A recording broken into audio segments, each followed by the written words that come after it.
Welcome to Zoom worship, everybody. It's good to have you all together. And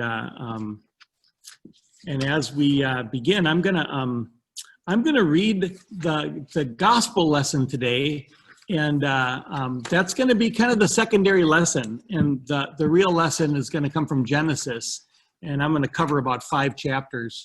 I won't be reading them. I'll just be telling you the tale and see how it combines.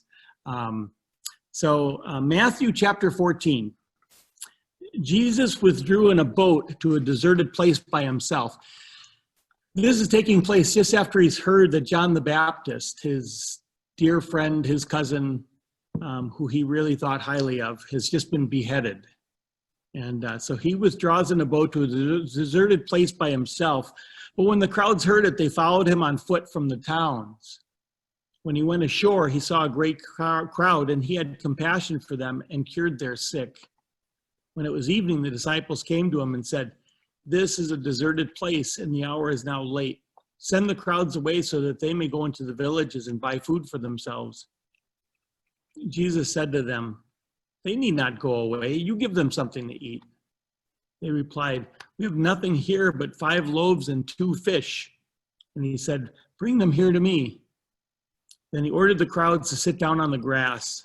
Taking the 5 loaves and the 2 fish, he looked up to heaven and blessed and broke the loaves and gave them to the disciples. And the disciples gave them to the crowds. And all ate and were filled. And they took up what was left over of the broken pieces, 12 baskets full.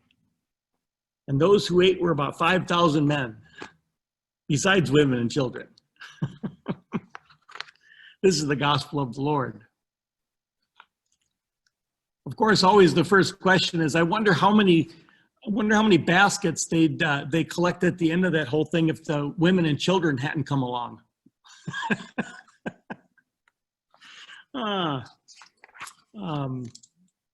Grace to you all and peace from our Lord and Savior, Jesus the Christ. Amen. First off, I'll just say a couple things about the gospel lesson, and then I'm going to launch into our story of Jacob. Isn't it true that if somebody asks who you are, the first thing you'll say is, I'm not really that important. I'm not that special. I don't have much to offer. All I have is 2 fish and 5 loaves. That's about it. And I worked pretty hard to get them. And it'd be better if I just stuck to myself and provided for my closest and dearest. But when you ask who I am, I'm just David Greenland in Lauderdale. It's a little town of about 2,000 people. Most people, including pizza drivers, don't even know how to get here. Just 2 fish and 5 loaves. That's about it. And I don't even read a single note of music. And I'm a pastor at a Lutheran church. Not much. I don't even read notes. So who are you? You know, what do you have? What do you have to offer? Not too much. So hold on to that for a second, or about 20 minutes. We'll get back to it.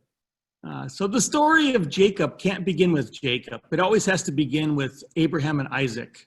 And bear with me. If you've never heard this whole thing come together in one fell swoop, it's really important that it comes together. And it really doesn't take that long. And it tells us something. And every once in a while you come across a story like this. This is one of my favorite biblical stories of all time. This story of Jacob. And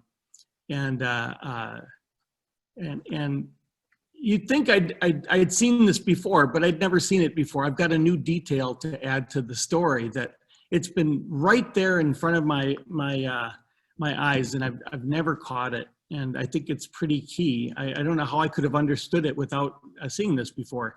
So it's good that, you know, even people that are blind can actually get pieces of it along the way. And I've been blind a long time. So Abraham thinks he needs to prove that he loves God more than he loves his kid, who he's been wanting to have this child with Sarah for a long time.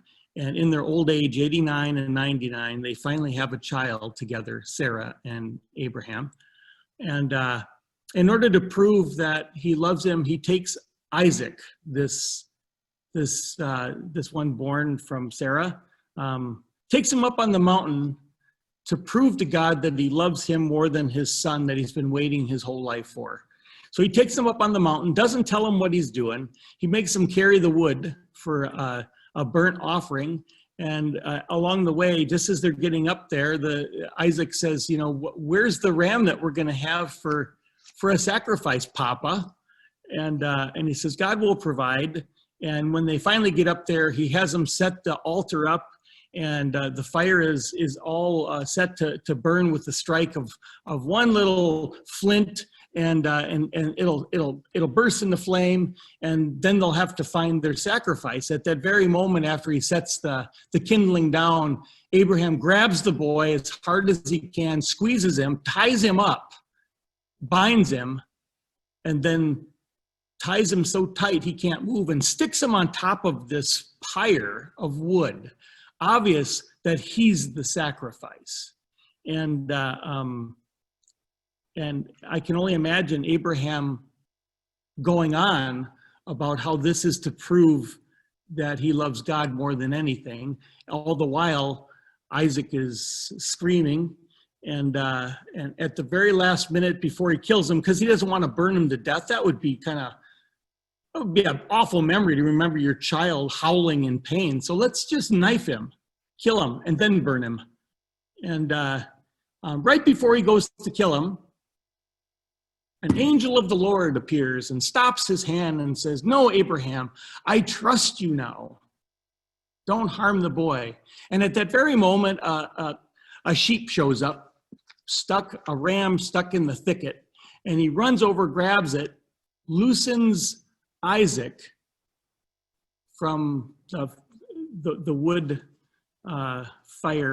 pyre, and they put the ram in there for the sacrifice. No more is said of the incident.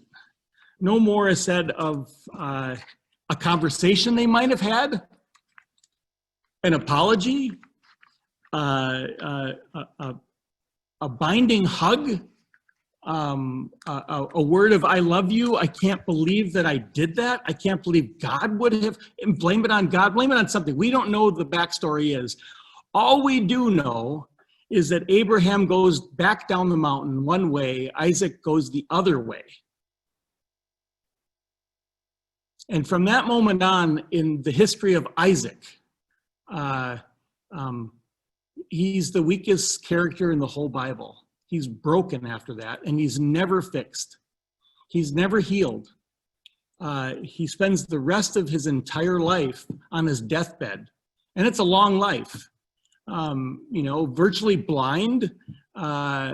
Somehow he must have made it back to the little compound where they lived, and his mother Sarah and Abraham come together and they devise a plan. I can only imagine it's because Isaac is so despondent and depressed and just so rattled by the experience. The ones that are supposed to love you and you depend on are the very ones that were going to sacrifice you. He can't put it together anymore. Somehow his psyche has been broken and he can't repair. So I imagine them saying, this is not in the text, but for whatever reason, Isaac is not able to go and find a wife for himself. He can't go off and do that. He doesn't even have, I imagine he can't even speak at this point. So they send a servant off to their people, Laban, who's a distant, not too distant nephew or a cousin. Go to Laban and Laban's people and find a mate for Isaac. That'll cheer him up. And so the servant goes to find a mate for Isaac. Maybe that'll get him to stop staring off into space, unable to even clean himself up. That'll do it. So the servant goes off, and the story goes that Laban sends along Rebekah. The details of that story are whatever they are. That's not the important part today. But Rebekah comes back and marries Isaac. And Isaac and Rebekah are together, and Rebekah is expecting really quickly. And they don't have to wait till they're 89 and 99. But they've got twins on the way. And the twins are born, and the firstborn of the twins is a little redheaded, furry little guy named Esau. And Esau is the firstborn, and then to their surprise, right as he's born, grabbing at his heel is the second one, like a barrel of monkeys. You know, he's hooked onto the first one, and the second one comes pulling out, and that's Jacob. So birth order is really important. The firstborn is Esau, the secondborn is Jacob, and this does not heal Isaac at all. Isaac remains on his deathbed. You know, think of Sanford and Sons, if that doesn't date you too far. You know, this is the big one. Every day is the last day you're going to live. And he's on his deathbed. He's almost blind as a bat. And for some reason, he favors Esau. And I can only imagine that Esau, of the two, who's more rugged, loves to hunt and loves to fish, he's strong. Nobody's going to mess with Esau. Jacob, on the other hand, you know, he likes to stay home and make soup with mom, bake cakes and decorate them. You know, maybe decorate the living room, make sure that everything's in its right order, and maybe even dress up nice sometimes. They couldn't be further apart. And Isaac takes a shine to Esau, and I can only imagine it's because he wants a son that will stand up to the injustices that come at him.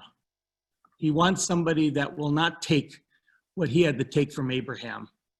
He wants a son that will defend himself and make people listen to him and not treat him poorly.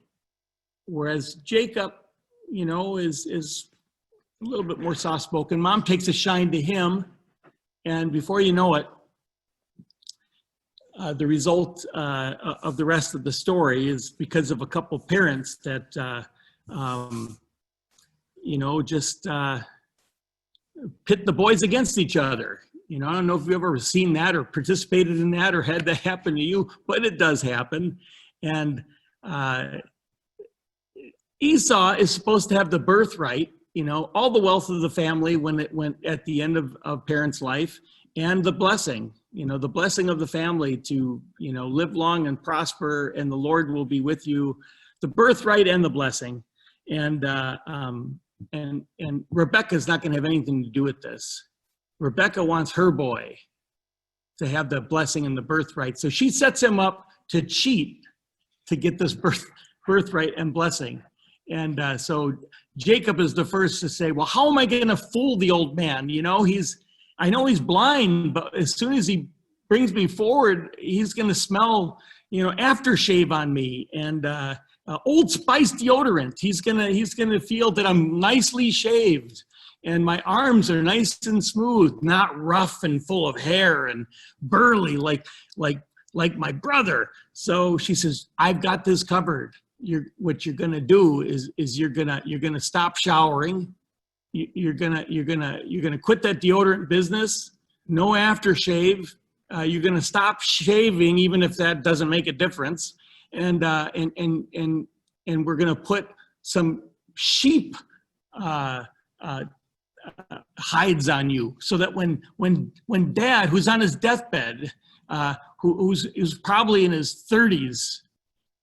When he feels your arm, he'll feel all that hair and think, oh my gosh, it's Esau. It really is you. Even though your voice doesn't sound like Esau, nice and deep and rough, it sounds like little Jacob. so he does this, and everything's going according to plan.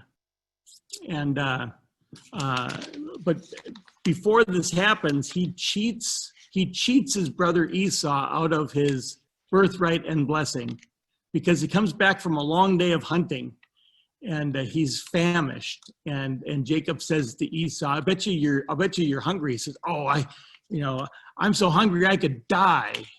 And he says, "Well, I've just made this nice lentil soup." And he says, "Oh, really? I thought I smelled that from a long ways off." "Well, you did. And if you give me your birthright and blessing from Dad, if we trade places, I'll give you a bowl of this soup." And Esau says, "It doesn't matter. Just give me the soup. I'm starving." Just like brothers would do. "Oh, would you just knock it off? Just, sure, you can have anything you want. Just give me the soup." Well, he really means it. And so he goes in with his sheep clothing, and Dad falls for it and gives him the blessing and the birthright. Esau hears about it, hears that he's stolen this birthright and blessing, and he's so furious that he's going to kill him. So Rebekah tells him to flee, go to Laban, which would be her father. Go to Laban and Laban's people and stay there and hide so your brother doesn't kill you because you've stolen the birthright and the blessing. And so he does, and he takes off and he runs. And the one important part I've always missed in the story is where he's standing next to Isaac at the bedside. And Isaac says, "Who's there?" And he says, "This is Esau."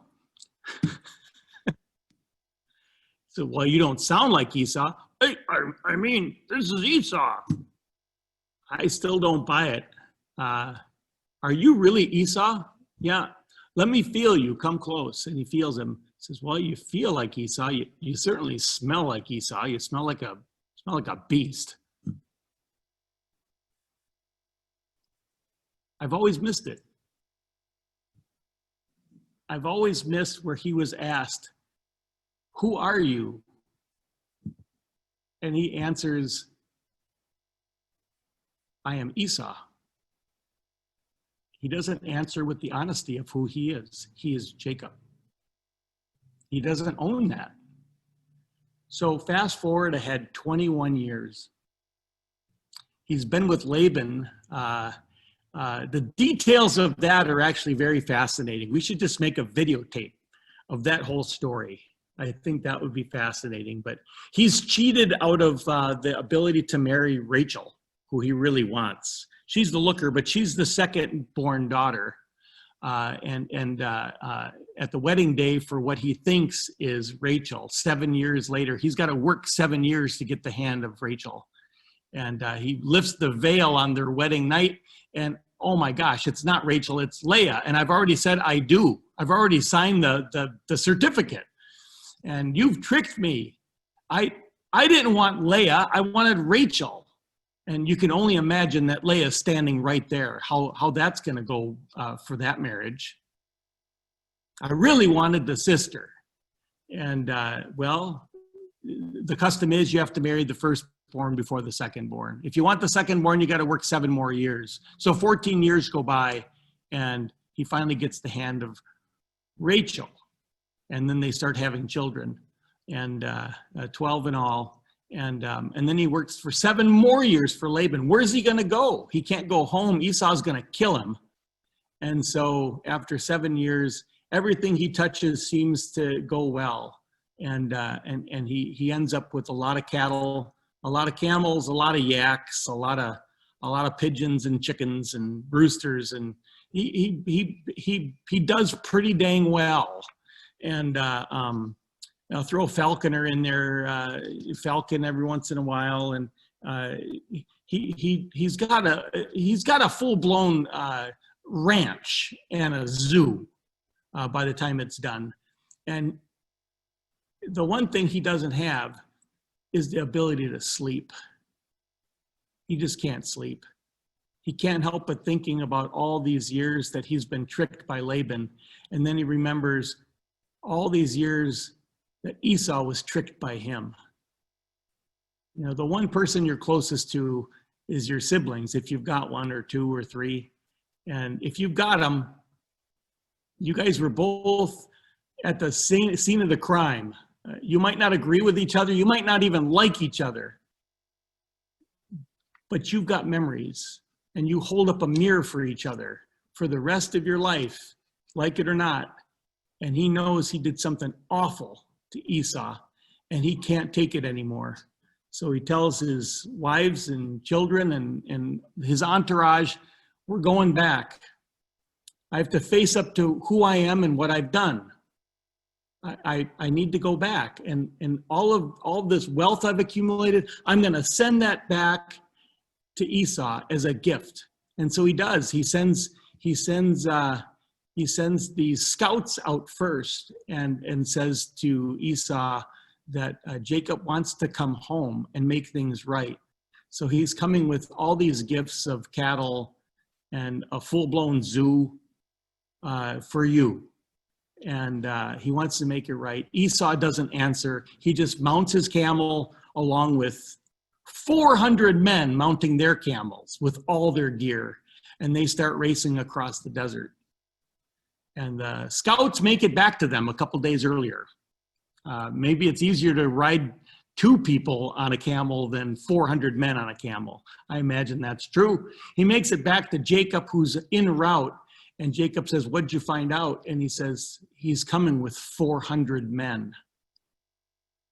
I think he's coming to slaughter us all. And Jacob says, that's all right. It's got to end one way or another. If I'm dead, I'm dead. If I live, I live. But I can't live this way anymore. I have to say who I am. And so the night comes before the big meeting, and he tucks his wife and children and all of the people safely on one side of the river, and then he goes on the leading edge of the river, and he falls asleep alone, or tries to fall asleep. Just can't stop this haunting notion that he has harmed Esau so horribly. For what? So he can be on the run the rest of his life. And what do you know? It's a messenger comes, an angel, in Greek, angeloi. It's a messenger, or it's God, or it's Esau, or it's something's wrestling with Jacob. And it's not the first time. He's been wrestling with this a long time, and he can't sleep. He continues to wrestle. Have you ever wrestled in your sleep? You just can't take what's happened, what you've done, what somebody's done to you, perceived, guilt or wrongdoing to you or to somebody else, and you can't sleep. You're blessed if you haven't. But this is him. He's wrestling this night, and he's wrestling so hard. And do I run? Do I go? Do I risk the lives of everybody here that I know and love? What do I do? And he wrestles and wrestles and wrestles. And he's wrestling with God. Ultimately, I think that's who we're all wrestling with. He's wrestling with him, and he won't let him go until he wins or prevails. And God can't prevail against him, which is a really interesting point. You know, our God is supposed to be one that can just destroy us in the blink of an eye. Our God is not somebody that gets dirty and wrestles with us. But this God is dirty and wrestling with with Jacob. And when it comes to the end of the night, the angel looks at Jacob and says, "Who are you?" Go back to the beginning of the story. Who are you? I'm Esau. Who are you? And he says, I'm Jacob. He's finally 21 years later able to admit who he is. I am Jacob. I only have 2 fish and 5 loaves, and I've borrowed those. I'm a fraud. I don't have enough to sustain my own life even. I am Jacob. I have lied. I have cheated my brother, who only had good intentions for me. He brought all the food home for me to cook with mom, and I cheated him out of everything. I am Jacob. Just 2 fish and 5 loaves.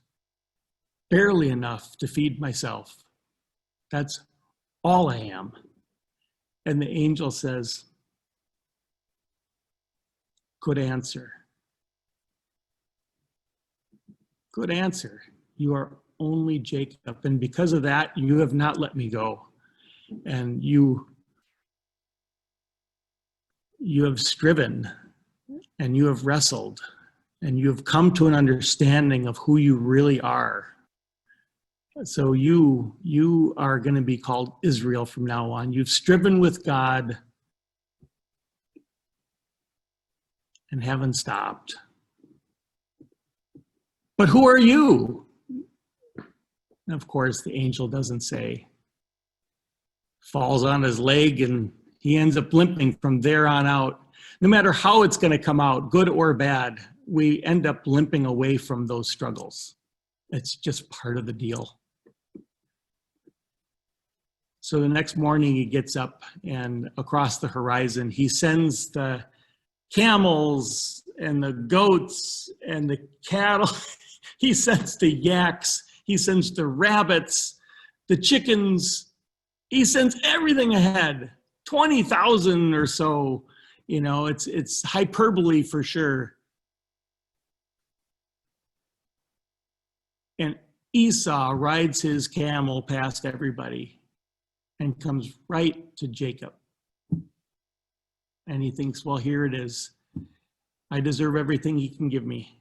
And he runs across and he throws Jacob into a huge embrace. And he says, I don't need any of that. I just need my brother back. I don't need any of your wealth. I too am wealthy. What makes you think you can steal a birthright and a blessing? It's ridiculous to think you can do that. I too have a birthright and a blessing. And I am Esau, your brother. And in the end, it's the story about coming back to himself. It's the story about answering honestly about who he is and his limitations. And finally, after a whole lifetime of pretending that he's something else, he's free. And he demands that Esau take the gifts, which he does. And then they live out their lives close to mom and dad.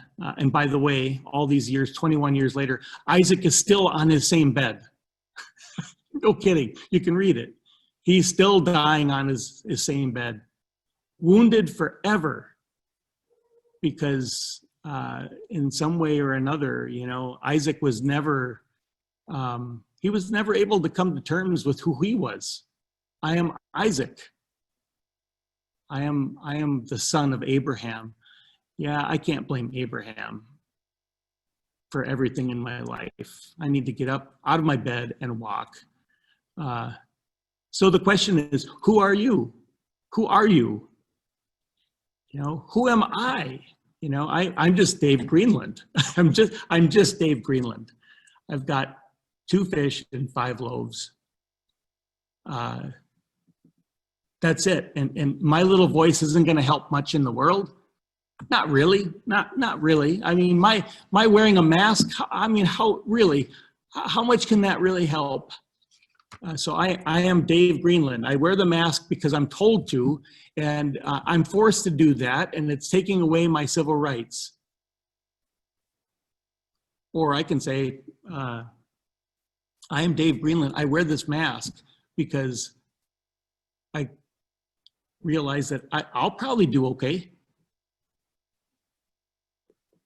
but my loved ones might not. My friends, my community, my, elderly friends, they may not make it. So I'm going to I wear this mask to protect them. So it goes from an I to we.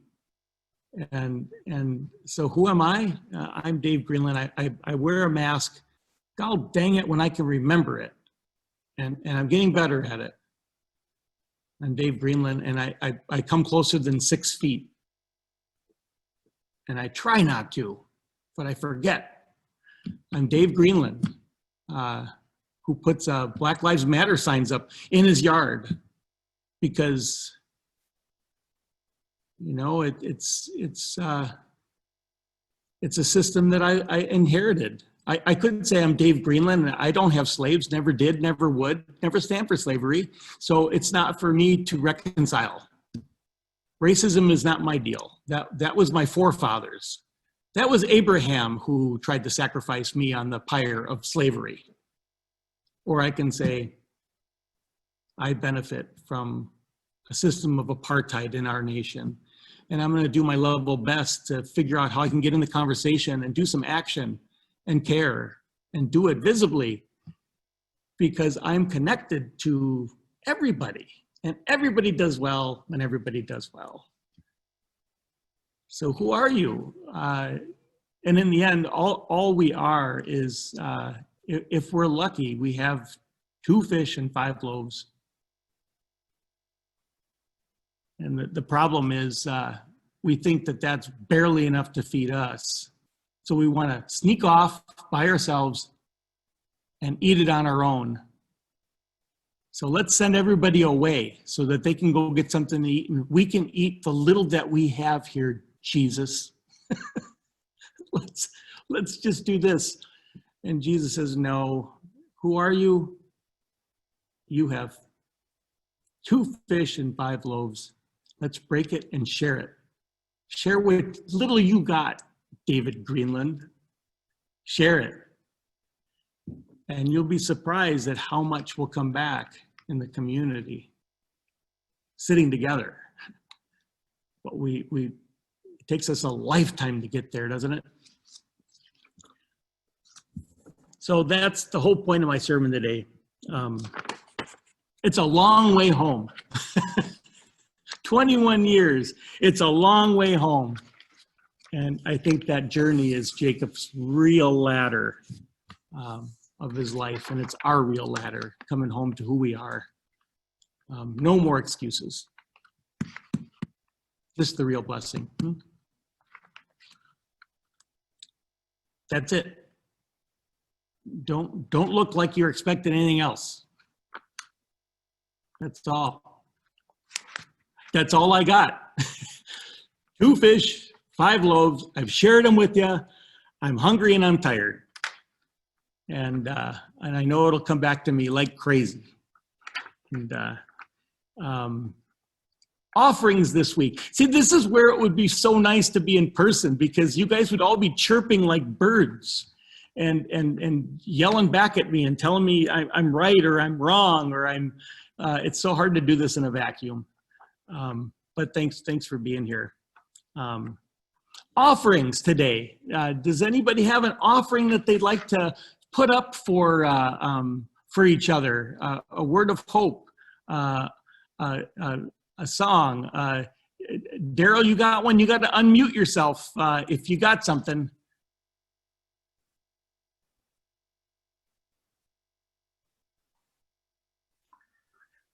Yeah, I wish. Can you hear me?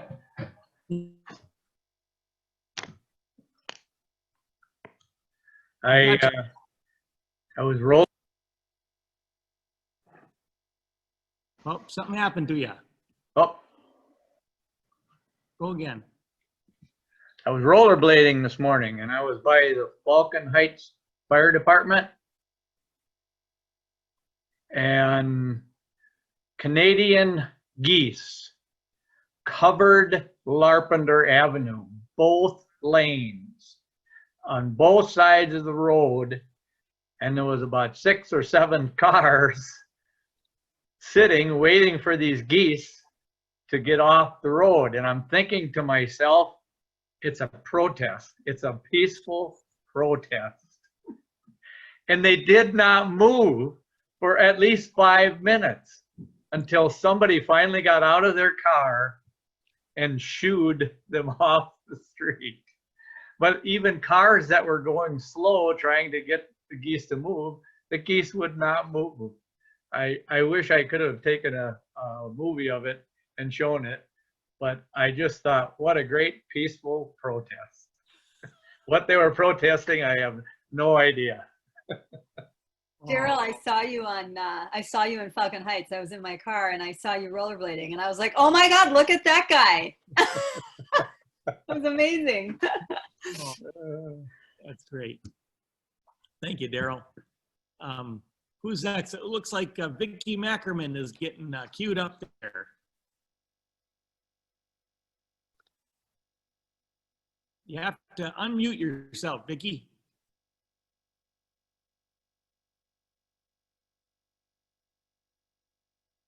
Can somebody go over to their house and unmute them?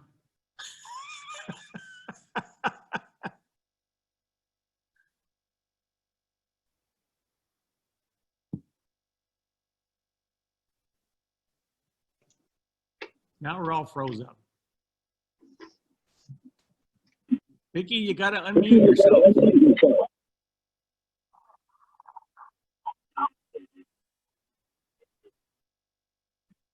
There we go. Is that what? Yeah. Hello? Can you hear us? Okay, so it seemed that we should think of the we're climbing Jacob's ladder.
Oh, that's great. Thanks, you guys. Nice. Does anybody else have something? All right. Can I do one test? Yep, we can hear you. I haven't been on everybody. So anyway, I've prayed for my friend Joaquin before for leukemia, but I'd like to offer up a request for prayers for him again. He's the husband of my good friend Melissa.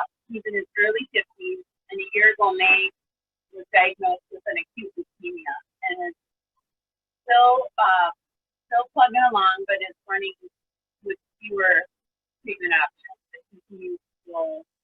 And he just had a donor cell procedure Friday with his brother from Mexico that came up a while ago to donate cells. So this is, we're hopeful, but it's not, I don't know what the path will be, but just prayers for Joaquin. Okay. Okay. Thank you. Thank you. Anybody else? Anybody else? Well, thanks, everybody. We have, Can you hear me, David? I can hear you. Oh, okay. Yep. Bob McCullough again. I'm sorry I had to leave last week, but I told people that our friend Sam died of the virus 2 weeks ago. And David tells me that people offered to, help with the funeral and stuff. He left here, he left Minneapolis, 10, 15 years ago. He went back to Liberia, and his wife went to Maryland, where her family is. And they've been, texting and, Zooming and Skyping and things for all these years. Well, he died, and we were able to help her go to Liberia. I think she's gone now, for the funeral. But I said, the funeral is terribly expensive over there, just ridiculous. Because they do it the old way. They do it the way they've done it for years. But Donna and I have stopped giving them money for the funeral because it just gets ridiculous. People here are working for $12 an hour in nursing homes, and people over there think that they're rich. The people here are rich and can pay for this funeral that costs $10,000, $15,000. And they just are going to have to, adjust. They don't have any income over there. So we have stopped giving them money for the funeral. We will, if the funeral is here, we have given money to help with the funeral because they have to feed them, and Liberian food is quite expensive. But I want to say thank you. I understand David said that people have offered to assist, and I think money-wise she's okay to get there and back. And people can certainly put in money, and I'll make sure it gets there. But there are lots of things you can do with a little bit of money here. There are people here who really are hurting money-wise for food. They're going to stop getting that $600 a week. I don't suppose we can pay rent for a lot of people, but we can certainly find some food, give some more money to the food shelf. But I really appreciate people reaching out and saying that they care about those people and they're willing to assist them. Thank you so much. That's kind of why we want to be involved with this church, because you reach out all the time, and people in the neighborhood and people in the community, even the geese. Thank you so much. Enough. Thanks. Thank you, Bob.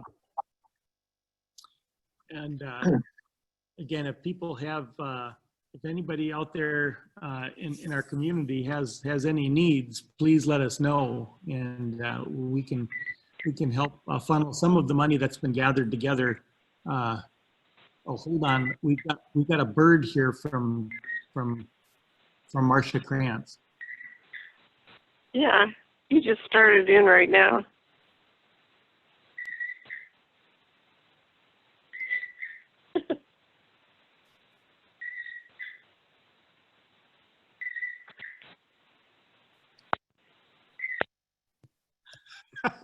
Could I say one more thing, Dave? Can you hear me? My sister Karen has joined us today, and hopefully will continue to join us. She's on her phone, so you can't see her, but I wanted to welcome her. She's in Florida, and she has visited Peace with me before, but welcome, Karen. Absolutely, Karen. Looks like you're muted and your video is off, but we trust you're there, and we remember what you look like. Thank you so much. I love being here. I appreciate you welcoming me. Oh, good. It's good that you're with us. You never know what's going to happen. We might have a bird doing a sermon here, and so give thanks to Marcia's bird this morning. But let's move on to our prayers of the people for the day, and Richard Rohr's prayer. And at the end of that, we'll have a moment of silence in the middle there to offer up your own prayers before we close. So let us pray. Oh, great love, thank you for living and loving in us and through us. May all that we do flow from our deep connection with you and all beings. Help us become a community that vulnerably shares each other's burdens and the weight of glory. Listen to our heart's longings now for the healing of our world.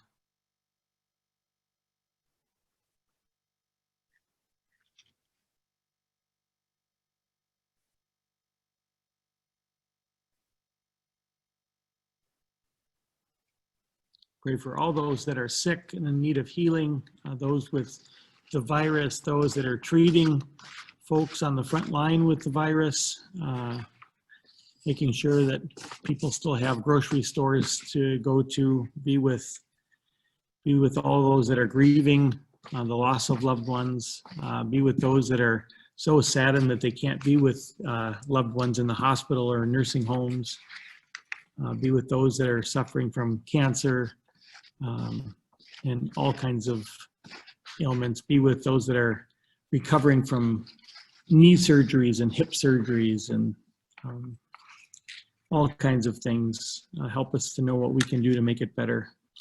Help us to show up with our 2 fish and 5 loaves. Now, knowing you are hearing us better than we are speaking, we offer all these prayers in all the holy names of God. Amen. And now a blessing. May you find Jesus the Christ standing beside you. May he be close enough to touch. May he breathe on all your living and speak peace into your lives. Go now in that peace. Amen. And now just a couple announcements before we go into breakout groups, before I split you all up and you can visit with each other in a virtual coffee hour. First off, Christmas in August this year is going to be a little different. It's not going to be a gathering of a lot of people, but instead it's going to be individual basis. You can go with your own family or with people that are in your pod, and you can contact the homeowners. But first off, we need to get these flyers put out. We've got a couple streets that are already done, but we have about 7 or 8 more bundles with maps attached to them to say where they go. And these flyers are with all the instructions about how we're going to do it different this year. They're in the bucket out in front of the church by one of the poles, the flag poles, the banner poles. And you can just open that bucket and you can get a bundle out of there.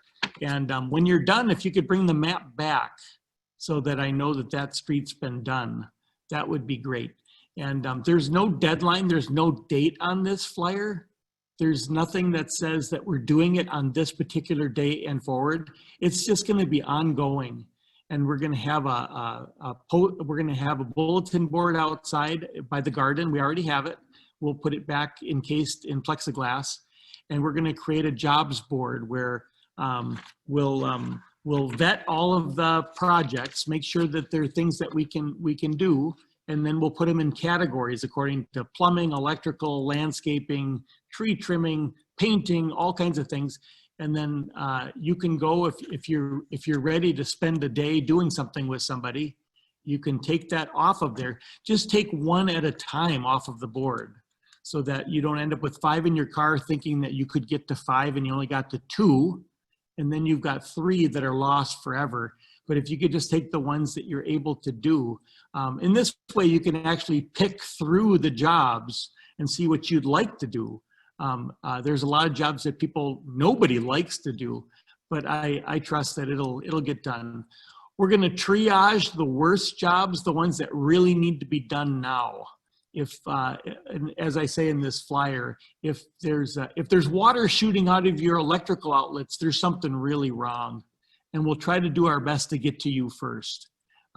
So we're not going to get to everybody, but we'll get to the most important and we'll make the connections. So that's how we're going to do it. But we first need to get these out to the doorsteps, and you roll them up and you attach them to mailboxes any way you can. And it takes about 40 minutes per street. That's if you stop and talk to people every once in a while. So find those in the plastic bucket if you're able to help out with that. That'd be perfect.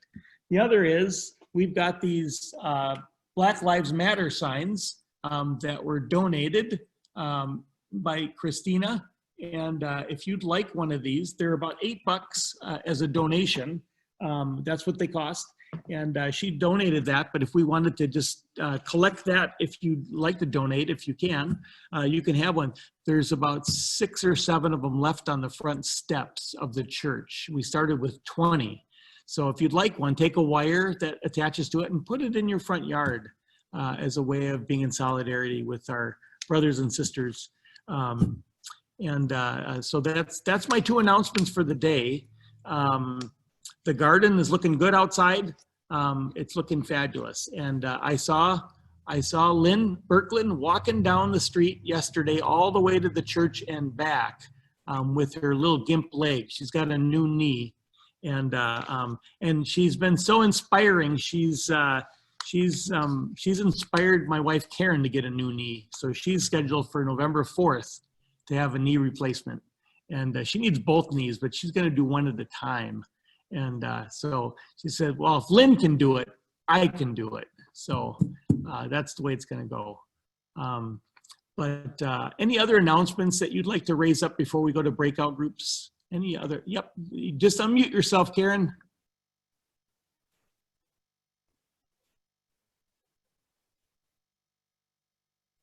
Voila. Okay, my Y, the YWCA St. Paul is doing a racial and social justice series. And this corresponds nicely with what Pam and Claudia are wanting to organize. What they've done so far is YWCA, I'm just going to read this because it's the most efficient way to do it. CEO Gay Adams Massey moderated a virtual town hall on tackling racism with renowned community leaders, Judge Pamela Alexander, James Burrows, Justin Terrell, and Yohuru Williams, Dr. Yohuru Williams. And that was a dialogue. And then they did a 21-day racial equity and social justice challenge to help participants discover how racial injustice and social injustice impact our community.